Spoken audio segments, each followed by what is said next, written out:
The hallway outside Courtroom 4B was never meant to be a place where lives changed. It was a narrow passage of beige walls and buzzing fluorescent lights, designed only for waiting, for passing through, for standing quietly until your name was called. That morning, it carried the low murmur of lawyers reviewing notes, defendants shifting nervously on hard benches, and clerks walking briskly with folders pressed to their chests. Everything about it suggested routine. Order. Control. Marcus Reed stepped into that hallway alone. He wore a charcoal overcoat, tailored but unremarkable, and carried a thin leather briefcase at his side. His posture was calm, deliberate, the kind that came from years of discipline rather than confidence borrowed from rank. To anyone watching, he looked like another attorney arriving early, or perhaps a court official moving between hearings. Nothing about him demanded attention. Nothing about him threatened authority. That was precisely why no one intervened when the voices rose. "Hey! You! Stop right there!" The command cut through the hallway, sharp and public. Conversations faltered. Heads turned. Two uniformed officers stood several feet behind Marcus, hands already resting on their belts. Officer Daniel Hargreaves spoke first, his tone clipped, practiced, loud enough to be heard by everyone nearby. His partner, Officer Cole Bennett, watched silently, eyes fixed on Marcus with a narrowed focus that had learned suspicion before patience. Marcus stopped and turned slowly. "Yes," he asked. "Where are you going?" Hargreave demanded. "To Courtroom 4B, Marcus replied evenly. "I'm expected." Hargreave glanced at Bennett, then back at Marcus. "Expected by who?" "The court," Marcus said. The answer did not satisfy them. It rarely did. Hargreave stepped closer, closing the space with casual dominance. "Let me see some identification." Marcus reached into his coat without haste and produced his ID, holding it out. Hargreave took it, scanned it briefly, then frowned. "You work here?" he asked. "Yes," Marcus said. Bennett finally spoke, his voice low but edged. "Funny. We don't recognize you." Marcus met his gaze calmly. "That's not unusual." A few people nearby shifted uncomfortably. A public defender paused mid-sentence. A defendant's mother clasped her hands tighter in her lap. Phones stayed down, but attention sharpened. Everyone had seen moments like this before. They knew how quickly routine could turn into humiliation. Hargreave handed the ID back with 2 fingers. "You can't just wander into restricted areas." "This is a public courthouse," Marcus replied. "And I'm authorized to be here." That was when Hargreaves' patience thinned. His voice grew louder, carrying an edge meant to reassert control. "You're getting smart with me. I asked you a simple question." Marcus did not raise his voice. "And I answered it." Bennett took a step forward. "Turn around. Hands behind your back." The words landed heavily in the air. Marcus blinked once. "On what grounds?" "Suspicious behavior," Bennett said immediately. There it was. Vague. Elastic. Unquestionable. "I'm not resisting," Marcus said calmly. "But I am asking you to reconsider." Hargreaves scoffed. "You don't get to tell us how to do our job." Hands grabbed Marcus's arms. The briefcase slipped from his grasp and hit the floor with a hollow thud, papers shifting inside. The sound echoed down the hallway, too loud for something so small. Gasps rippled softly through the crowd. "Sir, please," Marcus said, his voice steady but firm. "This is a mistake." Bennett twisted Marcus's wrist behind his back. "Should have thought about that before acting suspicious." Cold metal closed around Marcus's wrists. The judge's hallway fell silent. 2 officers stood with a black man in handcuffs, pressed against a courthouse wall, accused of nothing concrete, accused of existing in the wrong place with the wrong face. No one shouted. No one intervened. Authority had spoken, and authority expected compliance. What none of them realized, not yet, was that they had just arrested the very person whose courtroom they were sworn to protect. The officers began to move, guiding Marcus down the hallway as if the space itself now belonged to them. Each step was deliberate, unhurried, meant to display control rather than urgency. The cuffs clicked softly with every movement, an audible reminder that authority had already decided the outcome. Marcus walked without resistance, his shoulders squared, his breathing even. The calm unsettled them more than protest ever could. "Watch your step," Bennett muttered, steering him past a bench. "I'm fine," Marcus replied. Hargreave glanced around, scanning the faces that had gathered. He noticed the attention now, the way eyes followed the procession, the way whispers traveled ahead of them like static. He raised his voice just enough. "Nothing to see here. Just a routine stop." Routine. The word carried weight, a justification polished by repetition. They reached the security desk at the far end of the hallway. A court deputy looked up, eyebrows lifting slightly at the sight of the cuffs. "What's this about?" the deputy asked. "Suspicious individual," Hargreave said quickly. Refused to explain his presence. Marcus spoke before the label could harden. "That's not accurate." Bennett turned sharply. "Did I say you could speak?" The deputy hesitated, eyes flicking between the officers and Marcus. "You want to log him?" "Temporary detention," Hargreave said. "We'll sort it out." Behind them, a young law clerk quietly pulled out her phone. She didn't record openly, just held it low, pretending to scroll. Others watched with a practiced stillness, unsure where the line between concern and consequence lay. Hargreave leaned closer to Marcus, lowering his voice. "You make things easy, this goes easy." Marcus met his eyes. "I'm already making it easy." That answer earned a tight smile. "We'll see." They guided him toward a small interview alcove near the security office, glass walls offering partial visibility. It was not a holding cell, but it served the same purpose. Bennett pressed Marcus into a chair. "Sit." Marcus Saturday. Hargreave stood in front of him, hands on hips. "Full name?" "Marcus Reed." "Occupation?" "Judge," Marcus said. The word landed quietly, without emphasis. Bennett laughed once. "That's funny." Hargreave smirked. "Yeah. What court?" Marcus did not hesitate. "This one." Silence followed, brief but telling. Hargreave waved a dismissive hand. "You expect us to believe that?" "I'm assigned to Courtroom 4B, Marcus replied. Bennett leaned against the wall. "Look, man, lying to officers isn't helping your case." "I'm not lying," Marcus said. "And this will delay proceedings." Hargreave's expression hardened. "You don't threaten the court." "I'm informing you," Marcus said evenly. The deputy shifted uncomfortably. "You said Courtroom 4B?" "Yes," Marcus answered. "That's Judge Reed's courtroom," the deputy said slowly. Hargreave's jaw tightened. "Exactly." Marcus looked at the deputy. "I am Judge Reed." The deputy hesitated, then glanced at a schedule posted nearby. The name was there, printed clearly. "Reed, Marcus." Presiding. Bennett noticed the pause. "What?" The deputy cleared his throat. "The judge assigned today, his name is Marcus Reed." Hargreave stared at the paper, then back at Marcus. "Coincidence?" Marcus said nothing. Phones were no longer hidden. A quiet ripple of recording began, screens angled carefully, capturing without confronting. The hallway outside had grown still, tension stretching thin. Hargreave straightened. "You think wearing a nice coat and knowing a name makes you important?" Marcus held his gaze. "I think due process matters." Bennett scoffed. "You're in cuffs. Remember that." "I am," Marcus said. "And so are the rules." A clerk approached cautiously. "Officers, court is about to begin. Judge Reed is expected." Hargreave cut her off. "He'll be late." Marcus finally allowed a pause, a breath. "He already is." The deputy swallowed.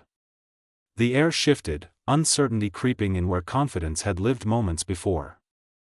Authority had escalated the situation publicly, loudly, and now retreat was no longer simple.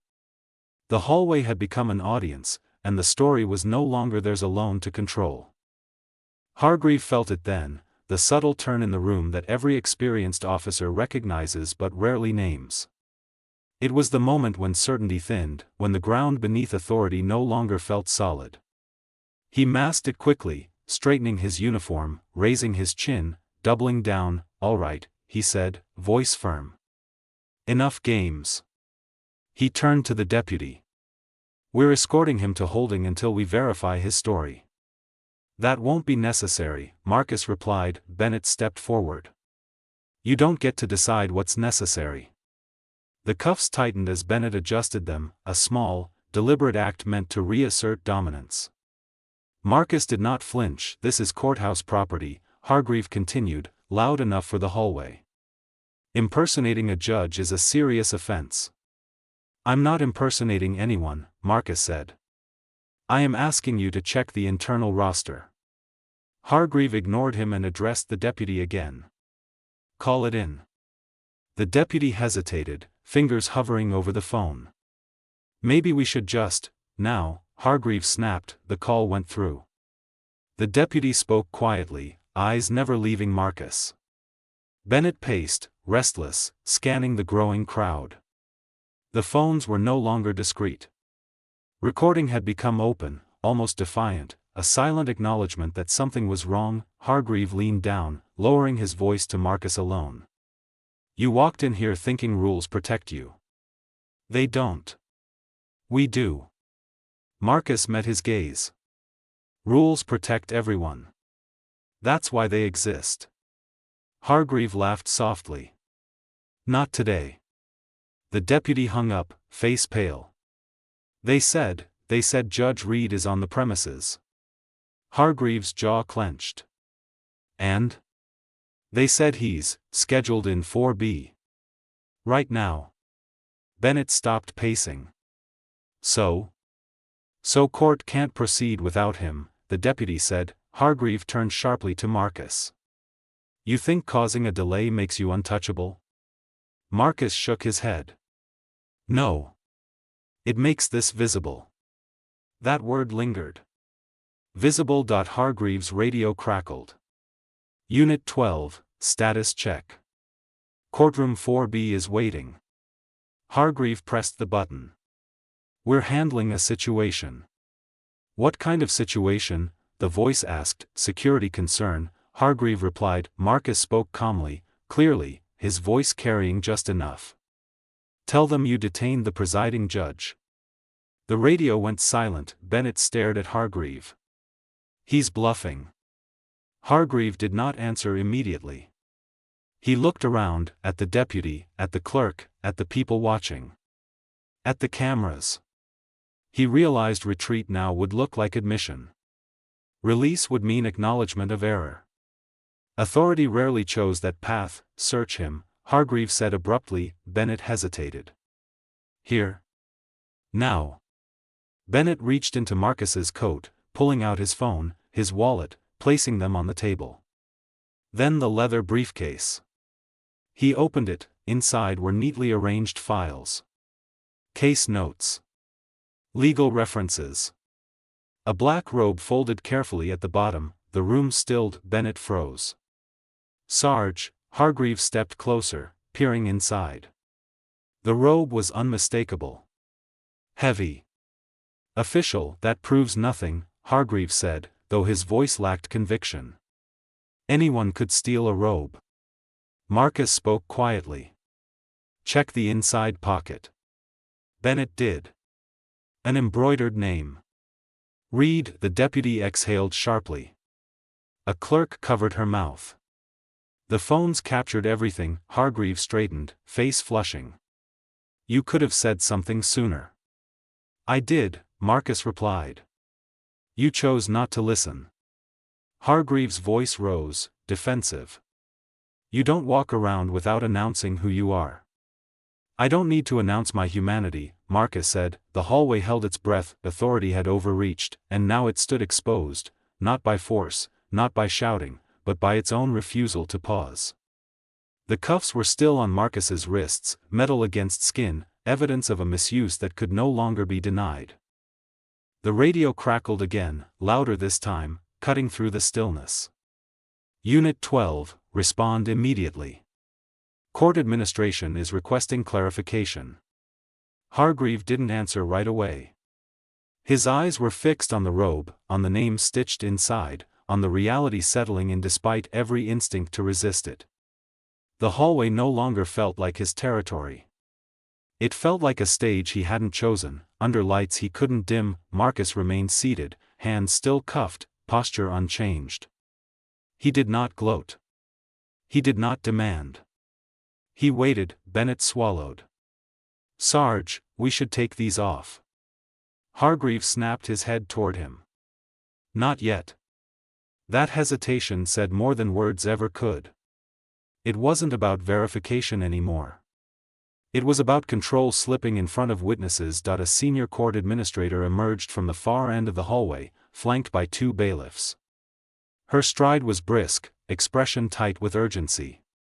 She stopped short when she saw Marcus. "Judge Reed," she said, disbelief sharpening her voice. "What is going on?" Hargreave turned, forcing a professional tone. "Ma'am, we're conducting a security check." The administrator looked at the cuffs. "On the presiding judge?" "It's being resolved," Hargreave said. Marcus finally spoke, his voice calm but carrying weight now, not because he raised it, but because the room had shifted to listen. "I was detained without cause while attempting to enter my courtroom." The administrator's eyes hardened. "Is that true?" Hargreave hesitated a fraction too long. "There was suspicious behavior." "What behavior?" she asked. Silence. Phone zoomed in. Someone whispered, "That's the judge." The word traveled quickly, shedding doubt with every repetition. The administrator stepped closer to Marcus. "Sir, are you hurt?" "No," Marcus replied. "But court is delayed." She nodded once, then turned sharply to Hargreave. "Remove the cuffs. Now." For a moment, Hargreave did not move.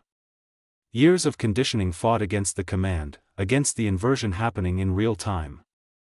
Then Bennett stepped forward, keys already in hand, the metal released with a soft click. Marcus stood slowly, rubbing his wrists once, not for the cameras, not for sympathy, just to restore circulation. The simple act felt monumental. The power dynamic reversed not with drama, but with procedure. "Judge Reed," the administrator said, lowering her voice. "We can clear the hallway." Marcus shook his head. "No. Let them see." Hargreave bristled. "This doesn't need to be public." "It already is," Marcus said evenly. "Transparency protects everyone." The administrator turned to the bailiffs. "Escort the judge to 4B." Marcus did not move yet. He looked at Hargreave and Bennett, not with anger, but with a steady, assessing calm. "You detained me," Marcus said, "because you assumed authority without verification. That assumption has consequences." Hargreave straightened. "We were doing our job." "So am I," Marcus replied. "And my job requires accuracy." The administrator cleared her throat. "Judge, court is waiting." Marcus nodded. As he turned to walk away, the hallway parted instinctively. The same people who had watched him cuffed now watched him pass with a new awareness. Heads lowered. Phones followed. The narrative had flipped. Inside courtroom 4B, the room rose as Marcus entered. The murmur died instantly. "Be seated," he said, taking the bench. From that elevated position, the hallway incident no longer felt distant. It felt immediate, connected, relevant. Marcus scanned the docket, then looked up. "Before we proceed," he said, "the court will address a matter of security protocol." Outside, Hargreave and Bennett stood frozen as a bailiff approached. "Judge Reed requests your presence." Inside the courtroom, Marcus's voice was measured, professional, unyielding. "2 officers detained me without cause, in a public hallway, delaying court and violating procedure. This court will review their actions." Hargreaves' pulse thudded in his ears. Authority had not just reversed. It had formalized, Marcus continued. This is not about punishment.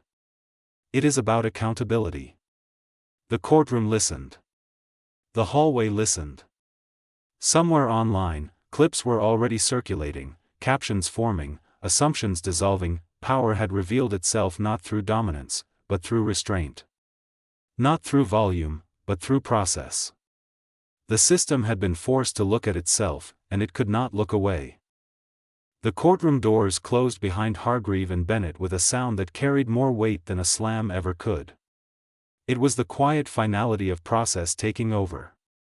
The gallery was fuller than usual now. Word had traveled faster than any official notice. Clerks stood along the walls.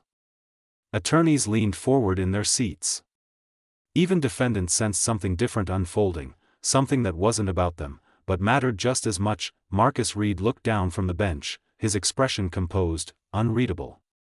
He did not rush. He let the room settle. Officers, he said, you will stand. They stood. For the first time since the hallway, they were the ones exposed, positioned under the gaze of the institution they believed they controlled. Their uniforms no longer granted insulation.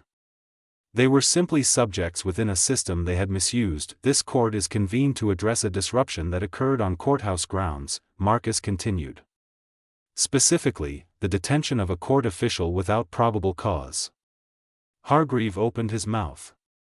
Marcus raised a hand slightly. The gesture was subtle, but absolute. You will speak when addressed. The bailiff shifted. The administrator sat stiffly in the front row, hands clasped. Marcus glanced at the record in front of him. Officer Hargreave. State your reason for detaining me. Hargreave swallowed. Suspicious behavior, Your Honor. What behavior? Marcus asked. Hargreave hesitated. Failure to properly identify yourself. I provided identification, Marcus said. Correct? Yes, sir. And that identification did not indicate criminal activity. No, sir. Then what escalated the interaction? Hargreaves' jaw tightened. He questioned our authority. The room absorbed that answer in silence. Marcus nodded slowly. So the detention was not based on a threat, a crime, or a warrant. It was based on discomfort. Bennett shifted beside him. Officer Bennett, Marcus said, turning his attention. Did I resist? No, sir. Did I raise my voice? No, sir. Did I attempt to flee? No, sir. Marcus paused. Then explain the handcuffs. Bennett looked to Hargreave, then back to the bench. Procedure. Marcus leaned forward slightly. Procedure requires justification. The bailiff's pen scratched quickly across paper. The court reporter's fingers moved faster. Marcus continued, this court operates on rules. Those rules are not suggestions. They are safeguards. When authority ignores them, the damage is not personal. It is systemic. He turned to the administrator. Has this incident been logged? Yes, Judge Reed, she replied. Internal Affairs has been notified. A murmur rippled through the gallery. Hargreave stiffened. Your Honor, with respect, Marcus's voice did not rise. Respect is demonstrated through conduct, not phrasing. He took a breath. This court finds that the detention was improper, lacked probable cause, and resulted in an unlawful delay of proceedings. The words were precise. Surgical. As a result, Marcus continued, this matter is referred to Internal Affairs for formal investigation. Both officers are relieved of courthouse duty effective immediately, pending review. Bennett's face drained of color. Hargreaves' shoulders tensed. You can't. Marcus looked at him. I can. And I have. A bailiff stepped forward. Officers, your radios. They hesitated. Then, one by one, they unclipped them, placing them on the bailiff's desk. The small pile of equipment looked insignificant, but the symbolism was unmistakable. Additionally, Marcus said, this court orders that body camera footage, hallway surveillance, and all associated audio be preserved in full. Phones in the gallery captured the moment. The clips would be short, but their reach would be long. Outside the courtroom, the consequences multiplied. By noon, the video had spread beyond the building. The sight of a judge in handcuffs, calm and dignified, contrasted sharply with the officer's aggression. Captions framed the narrative. Questions followed. Calls were made. By mid-afternoon, the police department issued a statement acknowledging the incident. It was cautious, procedural, but unmistakably reactive. By evening, Hargreave and Bennett were formally placed on administrative leave. Inside the courthouse, the ripple effects continued. Officers adjusted their posture. Voices softened. Assumptions paused mid-thought. Authority recalibrated itself in small, visible ways. Marcus returned to his docket after the hearing, proceeding without commentary, without spectacle. Case by case, he restored rhythm to the courtroom. Justice, he understood, was not dramatic. It was consistent. Later, in chambers, he reviewed a report handed to him by the administrator. Complaints. Prior incidents. Patterns emerging now that someone had looked closely enough. He closed the file gently. Outside, protest was unnecessary. The system had spoken in its own language.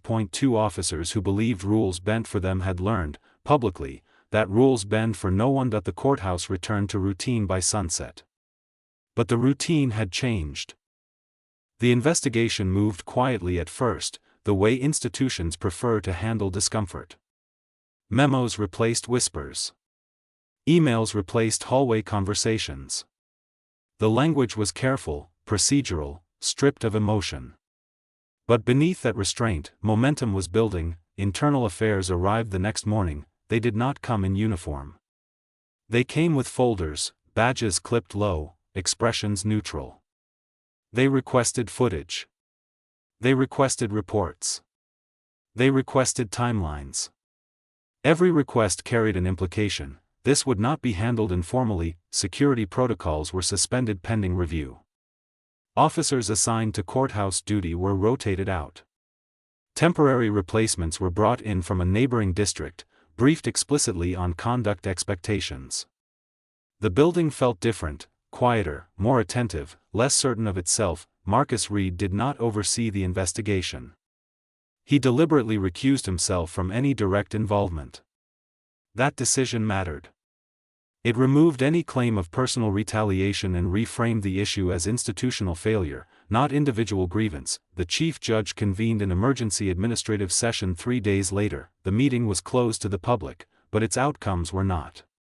By the end of the afternoon, a directive was issued to all courthouse security personnel, revised engagement standards, mandatory de-escalation training, and a zero-tolerance policy for detentions without articulable cause. The language was unmistakable. This was not a reminder. It was a correction. Within a week, the department released its findings. Officer Bennett was cited for excessive restraint and failure to follow verification procedures. Officer Hargreave faced additional findings: escalation without cause, misuse of authority, and violation of civil rights protocols. Their records, once padded with commendations, now carried formal reprimands that could not be erased. Disciplinary action followed. Bennett was reassigned, removed permanently from courthouse duty, his path to promotion effectively closed. Hargreave's outcome was harsher. Suspension without pay. Mandatory retraining. A final warning entered into his file, one more violation away from termination. The press release was short. It did not dramatize. It did not apologize directly. But it acknowledged error, and in institutional language, acknowledgement was admission. More changes followed. Body camera policies were updated to require activation during all courthouse interactions, not just arrests. Hallway surveillance angles were adjusted to remove blind spots. Identification verification protocols were standardized, removing discretionary shortcuts that had long gone unquestioned. A new civilian oversight liaison was appointed specifically for courthouse incidents. These were not cosmetic reforms. They altered daily behavior, officers paused longer before approaching. Questions replaced commands. Verification preceded action. The shift was subtle but consistent, the kind of change that only occurs after consequences have been made unavoidable. Marcus noticed it not through reports, but through atmosphere. People moved differently around him now, not deferentially, but thoughtfully. Clerks made eye contact. Bailiffs asked clarifying questions.